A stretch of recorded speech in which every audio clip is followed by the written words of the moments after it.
नाजरीन, आपका हमारे चैनल आग मऊ में खैर मकदम है। मैं हूं नौशाद अंसारी। आदाब नाजरीन, आज जो हमारे दफ्तर में देख रहे हैं जिस शख्सियत को, वो शख्सियत तारुफ की मोहताज नहीं है, मोहताज तारुफ ये शख्सियत नहीं है।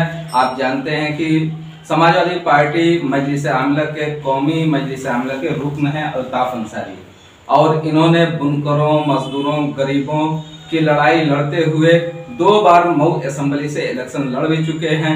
इस बार उनकी तैयारी है, कोशिश कर रहे हैं कि उन्हें टिकट मिल जाए। तो आज सीधे हम आपको अल्ताफ अंसारी से रूबरू करते हैं, पूछते हैं इनसे कि अल्ताफ साहब, आपकी कैसी तैयारी है? मैं समाजवादी पार्टी के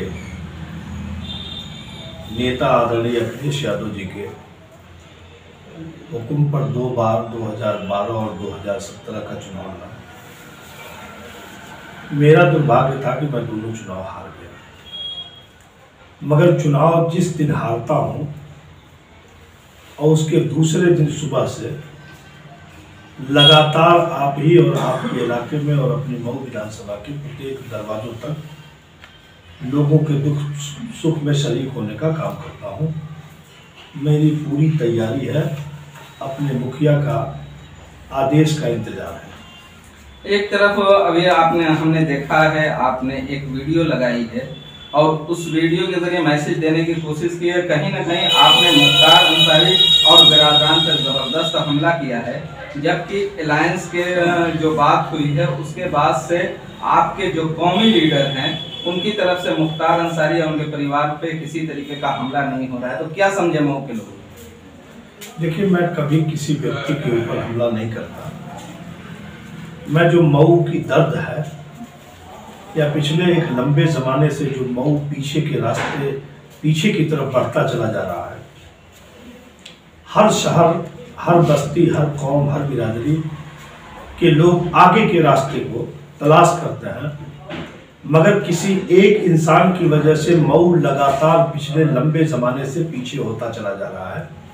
इस नाते मैं एक जनप्रतिनिधि होने के नाते कभी कभार बुनियादी सवालें उठाता हूं और बुनियादी बातें पूछता भी हूं। मैं किसी व्यक्ति के जात पर या किसी व्यक्ति से मेरी कोई अदावत नहीं है, कोई रंजिश नहीं है, मगर चूंकि जनप्रतिनिधि वही हैं, तो अगर आप पूछोगे कि इस इलाके में विकास कहाँ हुआ, तो मैं बताऊंगा कि कासिमपुर बूथ नंबर 1 है। आप उस सड़क पर आप बरलाई तक आके अपना पूरे मऊ विधानसभा की सूरत हाल को आप जान सकते हो। आप पूछोगे कि मऊ का विकास कहाँ हुआ, तो मैं बताऊंगा कि आप सलाहाबाद से इटौरा तक, इटौरा से होते हुए आप चिड़ियाकोट तक की सड़क पर कभी सफर करके देख लो क्या स्थिति है। आप हमसे पूछोगे कि विकास कहाँ हुआ, तो मैं आपसे पूछूंगा कि आप रतनपुरा में भीमपुरा मोड़ से आप चले जाओ समराजपुर तक, जो जहाँ ये मऊ विधानसभा का बॉर्डर है, वहाँ तक आप चले जाओ, सड़कों की हालत को देख लो। इस इलाके में जहाँ ये बुनकरों का इलाका है, पिछले लंबे दिनों से हम बुनकरों के समाज के लोग बिजली की बदहाली को, अपने पासबुक के सवाल को, सस्ती बिजली मिल रही थी उस पर लगातार रोक लगाने की सरकार की तरफ से लगातार कोशिशें हो रही थी, उस सवाल को लेकर, या अभी पिछले दिनों जो मऊ की सूरत हाल जो बीती है, उस सूरत हाल को देखते हुए आप बताओ, हमसे लोग सवाल पूछते हैं तो मैं किसकी तरफ इशारा करूं कि अगर हमारा जनप्रतिनिधि मजबूत होता तो अधिकारी कम से कम हमसे सामता, हमारी बात सुनता। जनप्रतिनिधि मजबूत होता तो देश में, उत्तर प्रदेश में किसी की सरकार होती, हमारी बात वहां उठाई जाती और लोग हमारी बात सुनते। अगर जनप्रतिनिधि मजबूत होता और हाउस और सदन के भीतर होता तो कम से कम हम अपनी बात कहते और सदन और हाउस के बाहर के लोग भी हमारी आवाज को सुनते। तब लगता कि मऊ में आज हमको मेडिकल कॉलेज की आवश्यकता है, मऊ में हमको इंजीनियरिंग कॉलेज की आवश्यकता है।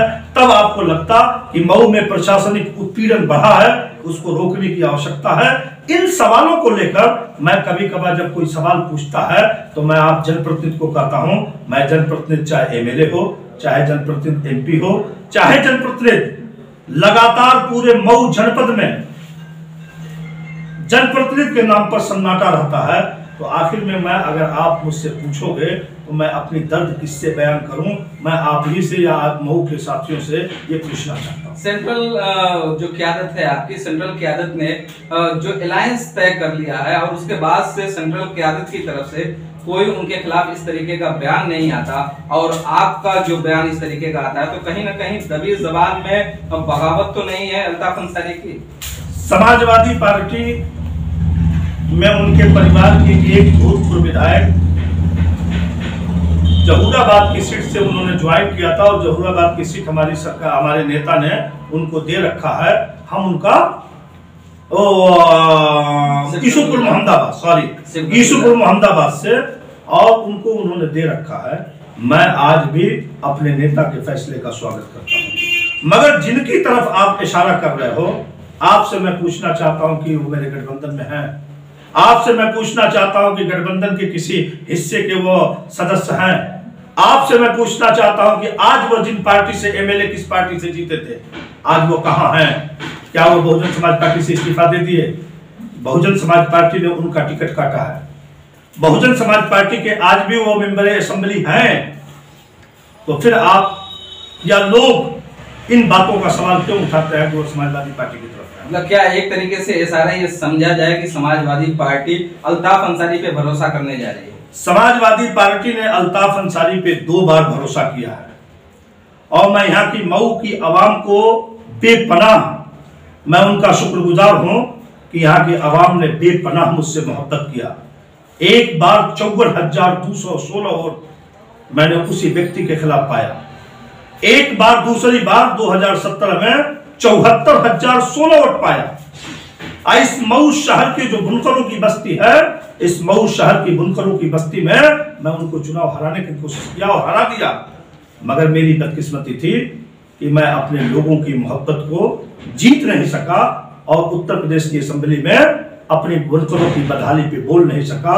मेरी तड़पन मुझको एमएलए बनने की नहीं है, मेरी तड़पन है कि आज पूरे उत्तर प्रदेश और पूरे देश में जिस तरह की राजनीतिक लोगों का जात के नाम पर, बिरादरी के नाम पर हिस्सेदारी दे रही है, आखिर में हम बुनकर समाज के लोगों की हिस्सेदारी सियासी पार्टी भी कम करती जा रही है और सियासी पार्टी के साथ साथ हम बुनकर समाज के लोग भी अभी तक राजनीतिक तौर पर पूरी तरह से लैस नहीं हो पा रहे हैं।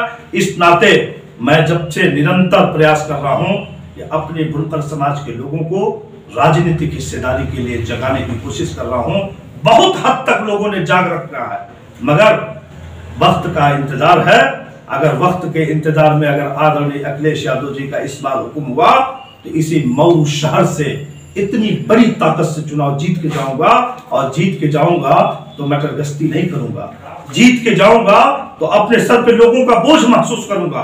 आज जो पिछले 25 सालों से मऊ शहर बिल्कुल पीछे चला गया, उसको आगे की कतार में लिया कर, और यहाँ इतना काम करने की आवश्यकता है, इतनी काम की जरूरत है, इतनी काम की यहाँ चाहत है। यहाँ की नई नस्ल के लोग आज यूनिवर्सिटी खोज रहे हैं, यहाँ के नए नस्ल के लोग यहाँ अच्छा मेडिकल कॉलेज की तलाश कर रहे हैं, यहाँ के नए नस्ल के नौजवान एक मऊ को खुशहाल मऊ देखना चाहते हैं। मगर एक व्यक्ति की वजह से मऊ शहर बदनामी के दाग पर लगातार लगा रहता है। हम चाहते हैं कि मऊ खुशहाली के रास्ते पे जाए, बदनामी से बचे। हम चाहते हैं कि मऊ तरक्की के रास्ते पे जाए, बदनामी से बचे। एक इंसान की वजह से, जो इंसान हमारे जनपद का न हो, जो इंसान से हमारा कोई फायदा न हो, जिस इंसान से हमारा कोई फायदा न हो, उस इंसान की वजह से आज पूरा मऊ शहर कहीं न कहीं रूस तोहमत के दाग पर लगा रहता है। इस नाते आज एक सवाल जो आप उठाते हैं कि हमारे मऊ जनपद का नहीं, लेकिन कॉन्स्टिट्यूएंसी में एक राइट है, हिंदुस्तान में आपको राइट मिला हुआ है कि आप कहीं से भी लड़ सकते हैं, कोई इस तरीके की इलाकायत की तफरीक नहीं है, तो फिर ये बार बार उठाना कहीं से मुनासिब समझते हैं क्या? मैं किसी को लड़ने पर कोई प्रतिबंधित नहीं करता, जिसको जहां जी चाहे लड़े। मगर मैं उन बातों को कहना चाहता हूं कि क्या हमारा शहर लीडरशिप से पीछे है? क्या इस शहर में मौलाना अब्दुल लतीफ नोमानी नहीं पैदा हुए थे? क्या इस शहर में मौलाना अब्दुल बाकी नहीं पैदा हुए थे? क्या इस शहर में खैरुल बसर अंसारी नहीं पैदा हुए थे? क्या इस शहर में मौलाना हबीबुर रहमान आजमी नहीं पैदा हुए थे? क्या इस मऊ शहर में मौलाना हबीबुर रहमान नोमानी नहीं पैदा हुए थे? क्या इस शहर में इकबाल अहमद साहब अंसारी नहीं पैदा हुए थे? क्या इस शहर में कॉमरेड इम्तियाज एमएलए नहीं बने थे? आखिर में हम उन्हीं की तलाश कर रहे हैं कि क्या यह शहर, आज भी हम उनको नहीं तलाश कर पा रहे हैं कि इतनी बड़ी आबादी में हमारा कोई लीडर ऐसा बन जाए कि जो हमारे हर दर्द को महसूस करे। इन बातों को मैं उठाता हूं, किसी की जात पर नहीं, किसी की बिरादरी पर नहीं, किसी के इलाके में नहीं, किसी की जिलाई सतह पर हम कोई सवाल नहीं उठाते हैं, मगर जो मेरी दर्द है, मेरी दर्द मेरा ही व्यक्ति समझ सकता है, दूसरा कोई नहीं समझ सकता है। इन बातों को आप मजलिस आमला, कौमी मजलिस आमला के रुकन है, तो इसलिए हम आपसे ये पूछना चाहते हैं कि जो सियासी मंजर आम पैदा जो हो, तो ऊपर की जो लीडरशिप है वो तय कर लेती है, अलायंस कर लेती है, और जिस तरीके से बीजेपी के लीडरान टूटकर सपा में आ रहे हैं, उनको टिकट मिल रहे हैं, तो क्या आपको नहीं लगता कि आपकी जो मतलब खिदमत है उसको समाजवादी पार्टी नजरअंदाज करके अलायंस के लोगों को तरजीह देगी? देखिए, आज जो उत्तर प्रदेश और मुल्क की हालात है, उस सूरत हाल को देखते हुए अलायंस की भी आवश्यकता थी और उत्तर प्रदेश की सरकार को हटाने की भी आवश्यकता है।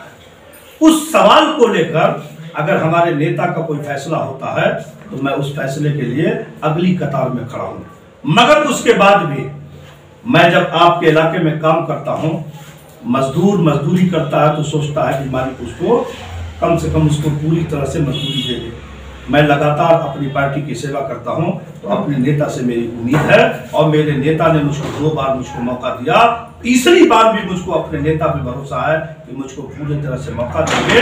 अगर नहीं मौका देंगे, जो उनका फैसला होगा, मैं अलग ऐलान करता हूं कि मैं अखिलेश यादव के हर फैसले को सलाखों पर रखूंगा, और उसके लिए जो कुछ मुझको करना पड़ेगा जीतने के लिए, जिताने के लिए लगातार प्रयास करूंगा, मगर नेता का हुक्म का पालन जरूर करूंगा। एक एलिगेशन लगता है, आपके जो अपोजिशन के लोग हैं वो एलिगेशन लगाते हैं कि अल्ताफ अंसारी तो घर बैठे बात बहुत करते हैं, लेकिन जब कोई मसला होता है जैसे CAA, NRC और इस तरीके से बुनकरों के सवाल को लेकर, तो वो मैदान में नहीं आते हैं, मौके पे नहीं आते हैं, लेकिन बाद में वो बयानबाजी बहुत करते हैं। असल में जिनको पास कोई मुद्दा नहीं मिलता है तो यही बात कहेंगे। अभी मैं CA का सवाल था तो सबसे अगली कतार में हम खड़े थे। अभी बिजली के पासबुक का सवाल था, मैं अगली कतार में खड़ा था। अभी आपके शहर में NRC का सवाल था, मैं अगली सवाल पर कतार पे खड़ा था। मगर जिनको कुछ दिखाई नहीं देता है और वो अपने लोगों को देख नहीं पाते हैं, जिन लोगों का ये इल्जाम है, उनकी आंखें तरस जाती है अपने लोगों को देखने के लिए। और जो लोग इस शहर के लोगों को गुमराह करके लगातार वोट डलवा देते हैं, हमारे कौम के नौजवान बच्चों को गुमराह करके और उस रास्ते पे मोड़ देने की कोशिश करते हैं, तो आखिर में उनको क्या रास्ता मिलेगा अपनी बात कहने का। इसीलिए गांव की और देहात की कहावत है, सूट तसूट चलनियो हंसते जब में 72 छेद। वह लोग बात करते हैं जो खुद अपने दरवाजे से निकलते नहीं। किसकी तरफ आप इशारा करना चाहते हैं? जिनकी तरफ आप इशारा पूछना चाहते हैं, गुमराह करके वोट दिलवाते हैं, जिनकी तरफ आप इशारा करके पूछना चाहते हैं, मैं उन्हीं की तरफ कह रहा हूं। मुझको तो पूरा मऊ शहर कहता है, अखबार कहता है, इलेक्ट्रॉनिक चैनल कहता है, सोशल मीडिया कहती है कि हर सवाल पर अगर कोई दिखाई देता है तो अल्ताफ अंसारी दिखाई देते हैं। हर सवाल पर कहीं कोई दिखाई देता है तो उसका नाम है अल्ताफ अंसारी। मगर आपने जो सवाल कहा, उस सवाल का जवाब है कि उनको कहीं कुछ दिखाई नहीं देता, तो जिसको कुछ नहीं दिखाई देता तो वह दूसरे के ऊपर इल्जाम तराशी करके अपने जो है ऐब को छिपाने की कोशिश लगातार करते हैं। एक आखिरी सवाल है कि अगर अखिलेश यादव जो आपके कौमी लीडर हैं, उन्होंने अलायंस में सीट दे दिया और मुख्तार अंसारी आते हैं, तो क्या अल्ताफ अंसारी खुलकर उनके सपोर्ट में उनके स्टेज पे प्रचार करेंगे? समाजवादी पार्टी का जो हुक्म होगा और अब तक जो हुक्म हुआ है लगातार मानूंगा। मगर मैं आपके माध्यम से यह भी सवाल पूछना चाहता हूं कि क्या अगर हमारे और हमारे इस बस्ती के और समाजवादी पार्टी के किसी छोटे बड़े कार्यकर्ता को अगर अखिलेश यादव ने भरोसा किया, तो जिनकी तरफ आपने इशारा किया, क्या वो लोग हमारी तरफ आएंगे? यह सवाल मैं भी आपसे पूछता हूं। अभी घोसी में उन्हीं की पार्टी से कयूम अंसारी चुनाव लड़े थे, उपचुनाव बहुजन समाज पार्टी से। उनके परिवार के लोगों को मौका नहीं मिला, उनके परिवार के लोगों को एक दिन प्रचार करने का मौका नहीं मिला। मैं तो कहता हूं कि अखिलेश यादव जी मुझसे जो हुक्म करेंगे मैं उस हुक्म को सराखों पर रखूंगा और जो कहेंगे वो करूंगा। मगर मैं आपके माध्यम से यह भी पूछना चाहता हूं कि अगर आप उनको गठबंधन का हिस्सा मानते हो, अभी मैं नहीं मानता हूं, अगर गठबंधन का हिस्सा आप मानते हो तो आप उनसे भी यह सवाल पूछना कि आखिर में इस इलाके में कोई लड़ेगा चुनाव, या कई बार लोगों ने चुनाव लड़ने की कोशिश किया है तो आपके और आपके परिवार के लोगों ने उनके विरोध में आके सड़क पे वोट मांगने का काम किया है। आप भी उस बात को जानते हो, बहु भी इस बात को जानता है। अगर समाजवादी पार्टी आप पे फिर भरोसा करती है, आपको टिकट देती है, मैदान में लाती है, तो ऐसे माहौल में जहां फिरका वारियत बहुत उरूज पे, फिरका परस्ती है, बीजेपी तरह तरह के हथकंडे अपना रही है, तो आप बीजेपी का मुकाबला कैसे करेंगे?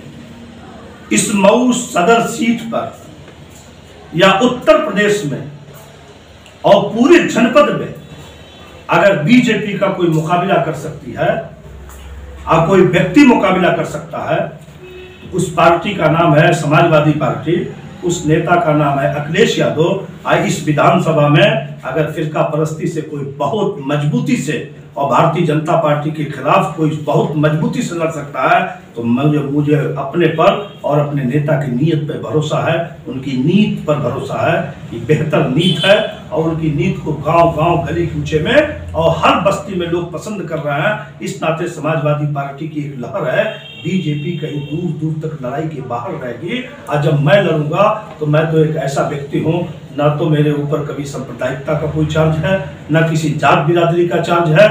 मेरे ऊपर सिर्फ एक चार्ज है कि मैं चुनाव हारता हूं तब भी अपने घर जाता हूं और दूसरे दिन सुबह से लेके और लगातार जब तक चुनाव आता नहीं है तब तक लोगों के दुख सुख में शामिल होता हूं। अगर ये लोग गुनाह समझते हैं तो इस तरह की गुनाह मैं लगातार करता रहूंगा, चाहे चुनाव जीतूंगा चाहे हारूंगा। अपने मऊ, अपने शहर, अपनी बस्ती, अपने लोगों के बीच में लगातार रहूंगा।